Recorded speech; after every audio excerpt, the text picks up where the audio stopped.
नमस्कार दोस्तों, ये वीडियो हर उस स्टूडेंट के लिए है जो किसी ना किसी एग्जाम की प्रिपरेशन कर रहा है और उस एग्जाम की प्रिपरेशन के लिए उसको मॉक्स देने पड़ते हैं और वो मॉक्स देते समय उनको जो समस्याएं आती हैं उन सब के सॉल्यूशन के लिए हमने ये वीडियो बनाया है। मैं अक्सर कर जब अपनी क्लास में स्टूडेंट्स को पढ़ाया करता हूं तो उन लोगों का मेरे पास ये सवाल आता है कि सर हमको मॉक देते में बहुत डर लगता है, हम लोग मॉक देते में बहुत बार प्रोक्रेस्टिनेशन कर जाते हैं, मॉक को टालते हैं, सोचते हैं ट्यूसडे को देना है तो वेंसडे को दे देंगे, वेंसडे की जगह थर्सडे फ्राइडे, ऐसे करते करते हम उसको टालते रहते हैं। और जब हम मॉक दे लेते हैं फाइनली तो उसका स्कोर देख के हमको बहुत गिल्ट फीलिंग आती है, अपने अंदर बुरा सा लगता है और इस वजह से हमको दोबारा मॉक देने का मन नहीं करता है। तो सर और इसके साथ साथ चौथा एक और पॉइंट होता है और वो क्या होता है सर, हम अपने दोस्तों के साथ जब अपने मॉक के स्कोर को कंपेयर करते हैं तो बहुत बिलिटिल फील होता है। इस वजह से हम लोगों का जो रास्ता है प्रिपरेशन का ये बहुत ही ज्यादा कठिन बन जाता है, जो कि बहुत खूबसूरत होना चाहिए था अगर आप इसको सही माइंडसेट से कर पाते।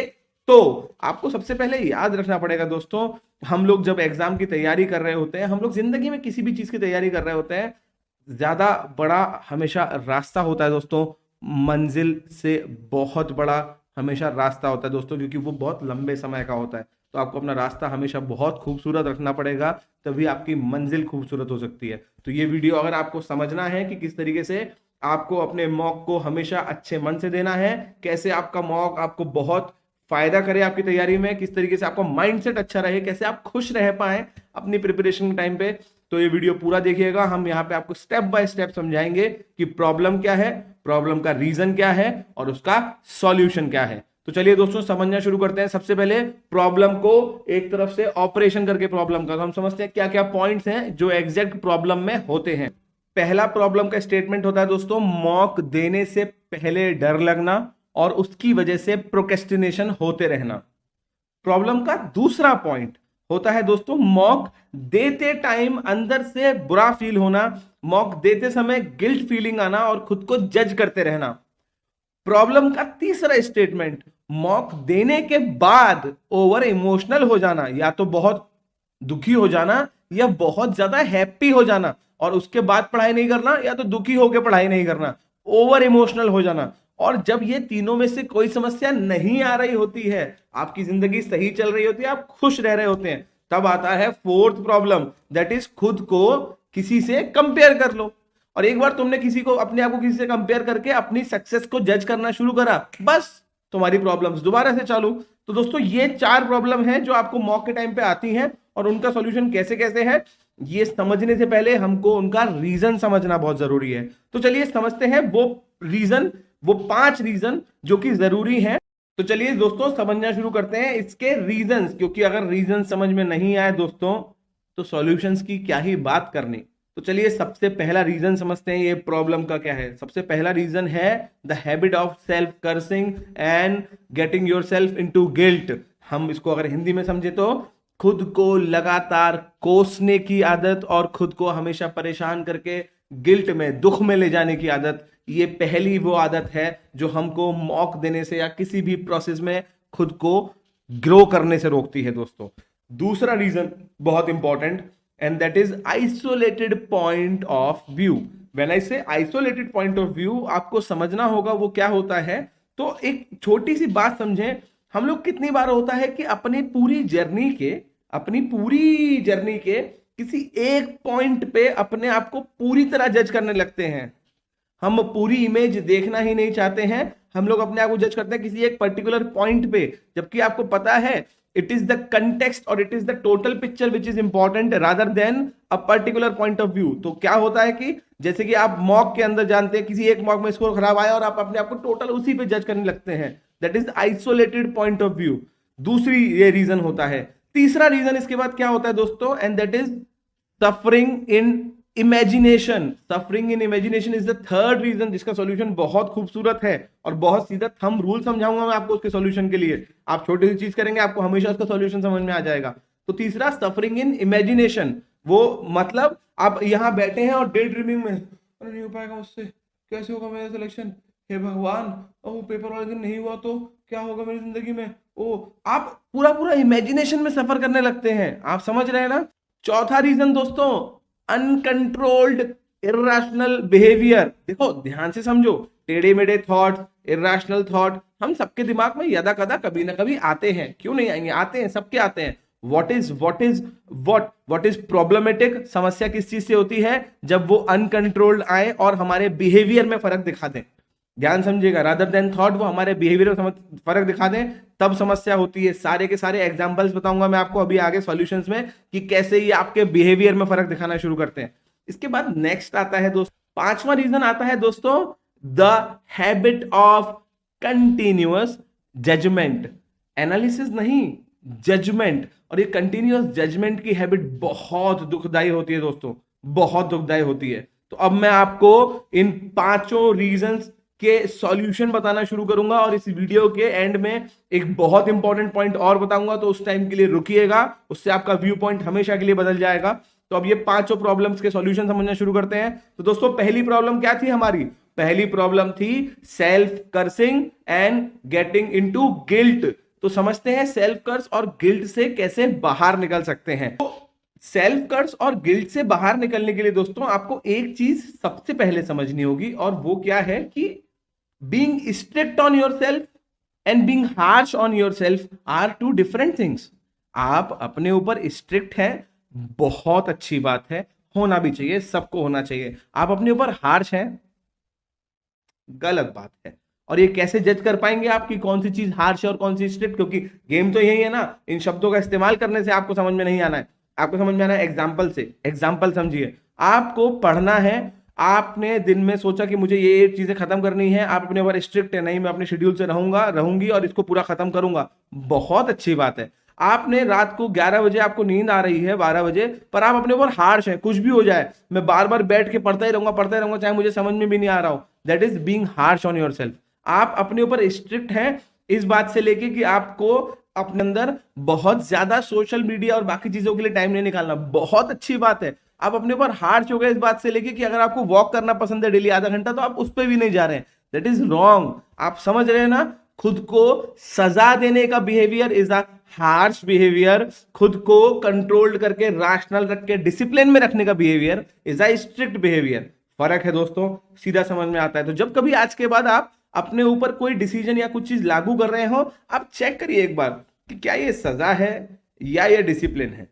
समझ रहे हैं ना, आप चेक करिए एक बार whether it is a punishment और it is a disciplinary action. आप समझ रहे हैं ना, तो आप डिसिप्लिन के साथ चलेंगे तो बहुत फायदा होगा। दूसरा बहुत इंपॉर्टेंट सॉल्यूशन इस चीज का दोस्तों, ये समझना कि हर गलती की सजा नहीं होती, कुछ गलती के सुधार भी होते हैं। जब मैं कहता हूं कि हर गलती की सजा नहीं होती, कुछ गलती के सुधार भी होते हैं, तो हमको समझना होता है कि वो गलतियां जो हम तब करते हैं जब हम कुछ नया सीख रहे होते हैं, वो गलतियां जो हम तब करते हैं जब हम अपनी कंफर्ट जोन से बाहर निकल रहे होते हैं, वो गलतियां जो हम तब करते हैं जब हम अपने आप को अच्छा करने की कोशिश कर रहे होते हैं, उन गलतियों की सजा नहीं होती, उनके सुधार होते हैं। आप समझ रहे हैं ना। अब जब कभी मॉक देते हैं दोस्तों, आप कुछ नया ट्राई कर रहे होते हैं, नए तरीके के क्वेश्चंस ट्राई कर रहे होते हैं, नई तरीके की स्ट्रेटेजी ट्राई कर रहे होते हैं, नई तरीके की प्लानिंग को एग्जीक्यूट कर रहे होते हैं, गलतियां होना लाजमी है। आप समझ रहे हैं ना, गलतियां होना लाजमी है दोस्तों। उन गलतियों से अगर अपने आप को गिल्ट में लेके जाएंगे तो गलतियां करना रोक देंगे, और गलतियां करना रोक देंगे तो सुधार रुक जाएगा। गलतियां करना रोक देंगे तो रिस्क लेना रोक देंगे, रिस्क लेना रोक देंगे तो कुछ नया नहीं कर पाएंगे।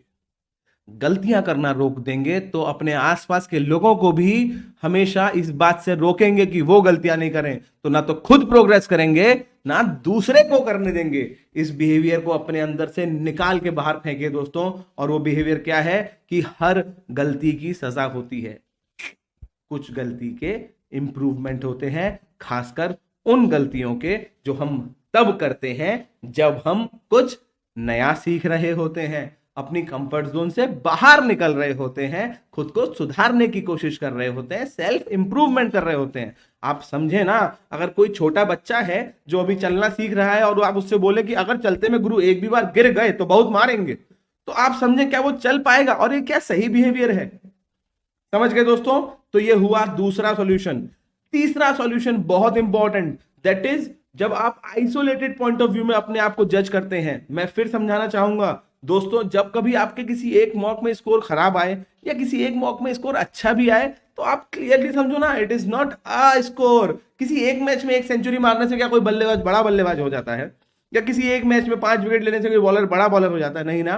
Consistency is what matters, and when we talk about consistency, हमको समझना पड़ता है that it is the average of your mock which is important rather than a individual score of the mock. तो हमेशा अपने मॉक के एवरेज को देखें, 5 मॉक के एवरेज को, 10 मॉक के एवरेज को, और उस एवरेज के हिसाब से समझें कि आपकी तैयारी कैसी चल रही है।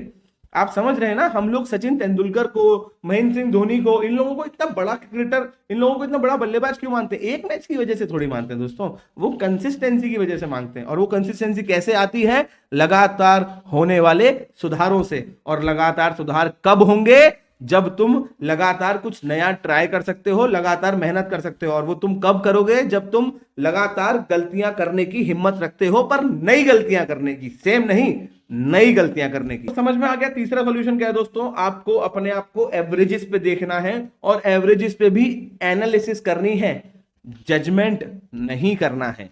समझ रहे हैं ना दोस्तों? याद रखें यार, आप लोगों को याद रखना चाहिए। हमने हमेशा एक एग्जाम्पल देखा है कि वो तलवार जो दुनिया में सबसे पैनी तलवार भी होगी, चाहे दुनिया की सबसे पैनी, सबसे ज्यादा टफ तलवार भी हो, वो अपनी मयान में जब रहती है तो मखमल में रहती है।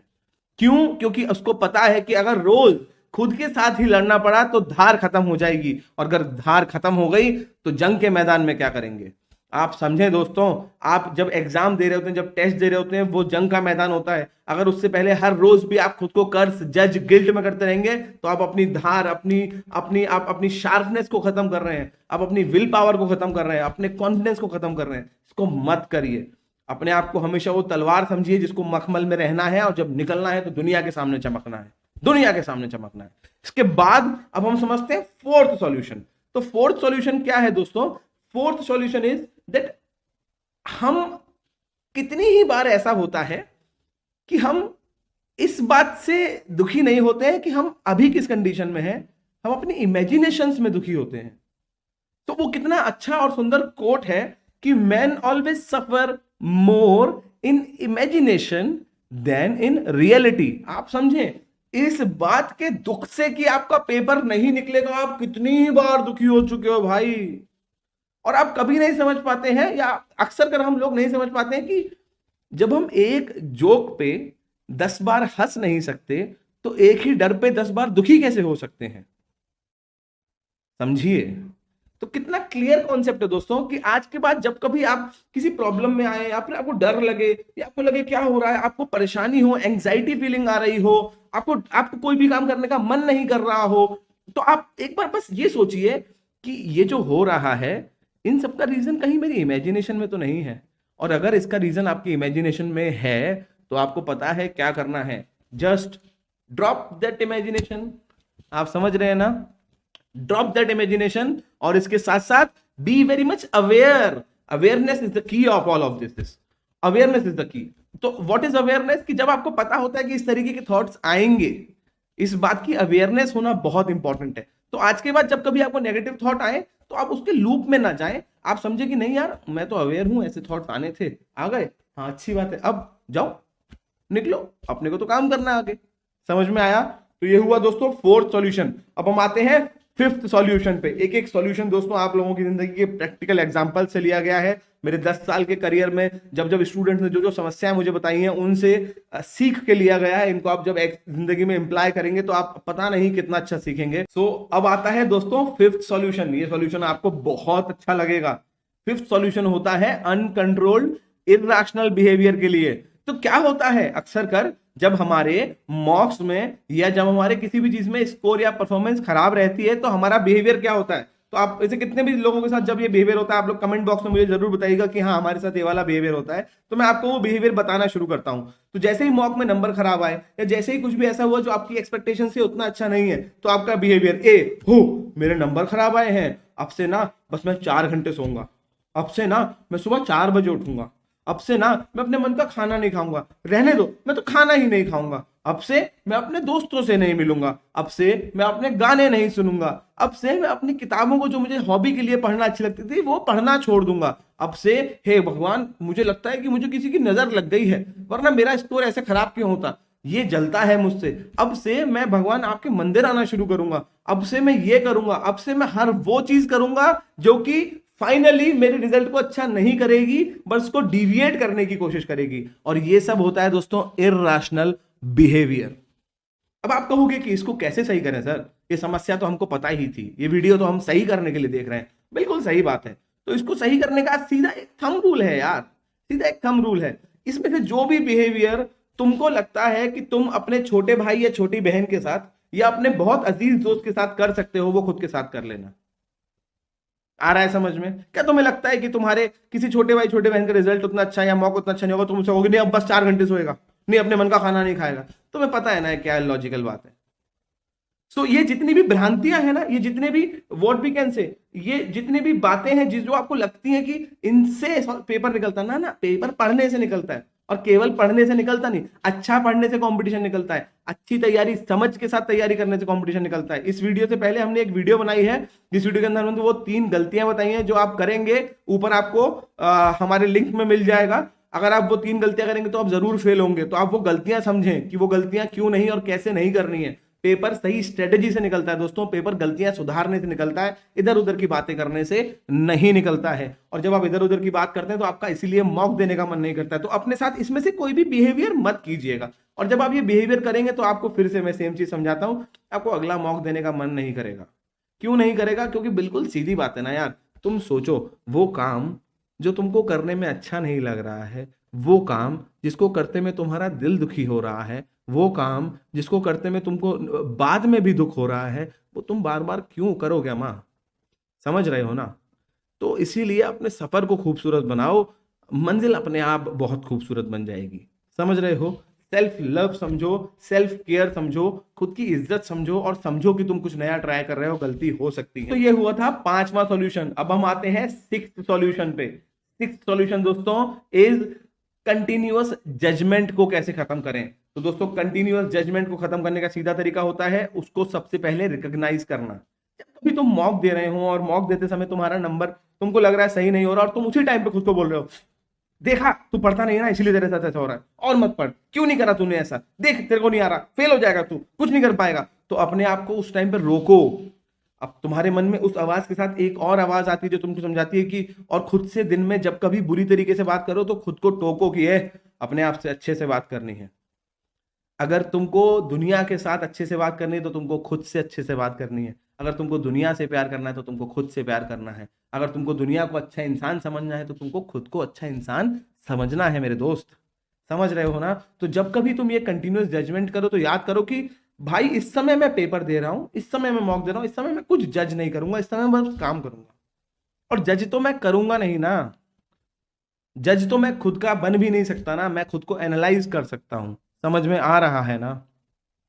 तो ये कंटिन्यूअस जजमेंट छोड़ना है।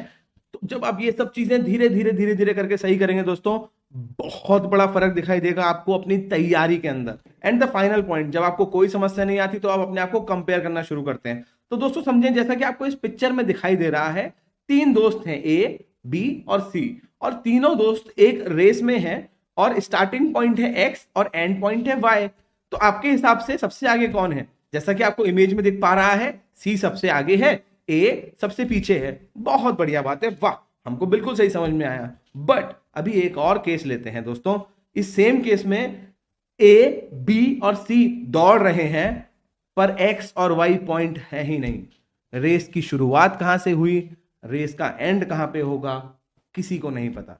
इस दुनिया में हम में से कोई सबसे अमीर हमेशा नहीं रह सकता, सबसे गरीब हमेशा नहीं रह सकता, सब कुछ तो सफर में है।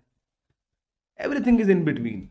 तो जब हम लोग ये समझ लेते हैं कि हमारी तैयारी का पैमाना, हमारी तैयारी के स्टैंडर्ड्स, हमारी तैयारी का ये एनालिसिस कि हम अच्छा कर रहे हैं नहीं कर रहे हैं, इस बात से नहीं होगा कि हमसे आगे पीछे कौन है, इस बात से होगा कि हम अपने प्रीवियस वर्जन से आगे हैं कि नहीं, और हम अपने फ्यूचर वर्जन में आज के वर्जन से अच्छा करेंगे के नहीं। वो कंटिन्यूअस जजमेंट और सॉरी वो कंटिन्यूअस डेवलपमेंट ही आपके सिलेक्शन की सबसे इंपॉर्टेंट गोल्डन की है दोस्तों। तो कंटिन्यूअस सेल्फ डेवलपमेंट सबसे इंपॉर्टेंट है। अगर आपको कंपैरिजन करना भी है तो खुद की पुरानी स्टेज, खुद की आज की स्टेज और खुद की आगे की स्टेज के बीच में करें, ना कि अपनी आज की स्टेज और दूसरे की फ्यूचर, या अपनी पुरानी स्टेज और दूसरे की आज, या अपनी आज की और दूसरे की आज की स्टेज में करें। आप समझ रहे हैं ना दोस्तों? तो आज के बाद याद रखें कि ये जो जीवन की रेस है, इसकी शुरुआत और अंत किसी को पता नहीं, तो कौन कब कहां जीतेगा पता नहीं। समझ रहे हैं? इन पॉइंट्स को याद रखें। ये जो भी वीडियो मैंने आपको बताई है, इसके नोट्स बनाए दोस्तों। It is not only the downloading of a software that is important in your system, it is the installation of the software that is important. And not only the installation per se, what is important is learning how to use it. आपके घर में दुनिया की सबसे अच्छी तलवार होने से फर्क नहीं पड़ता, फर्क इस बात से पड़ता है कि आपको वो चलानी आती है कि नहीं। आप समझ रहे हैं ना? किसी भी टूल को चलाना आता है कि नहीं, ये बहुत इंपॉर्टेंट है। माइंडसेट के lessons are not motivational video, बिल्कुल ध्यान से याद रखिएगा। हम आपको यहां मोटिवेट करने नहीं आए हैं दोस्तों, हम आपको समझाने आए हैं वो टूल देने जिनसे आप खुद को अच्छा बना सकते हैं, अपना कैपेबिलिटी एनहेंसमेंट कर सकते हैं, खुद को और ज्यादा कैपेबल बना सकते हैं, कम समय में अच्छा रिजल्ट ला सकते हैं। और उसको लाने के लिए इन टूल्स की प्रैक्टिस करना बहुत जरूरी है। बस टूल होने से कुछ नहीं होगा दोस्तों। अपना बहुत ध्यान रखिए, इनकी प्रैक्टिस करिए। आप लोगों को ऐसी कोई भी और समस्या हो जो आपको लगता है कि हमें आपको सॉल्व करनी चाहिए, हमारे स्टूडेंट्स हमसे हमारी क्लासेस में पूछते रहते हैं। अगर आपको भी जानना है या आपकी कोई समस्या है तो आप हमें कमेंट बॉक्स में भेजिए, हम जरूर उसको पढ़ेंगे और उसके ऊपर वीडियो बनाने की पूरी कोशिश करेंगे दोस्तों। अपना बहुत ध्यान रखें। ये वीडियो अगर आपको अच्छी लगी है तो इस चैनल को लाइक, सब्सक्राइब, शेयर और बेल आइकन प्रेस जरूर करिए दोस्तों। नमस्कार दोस्तों, जय हिंद।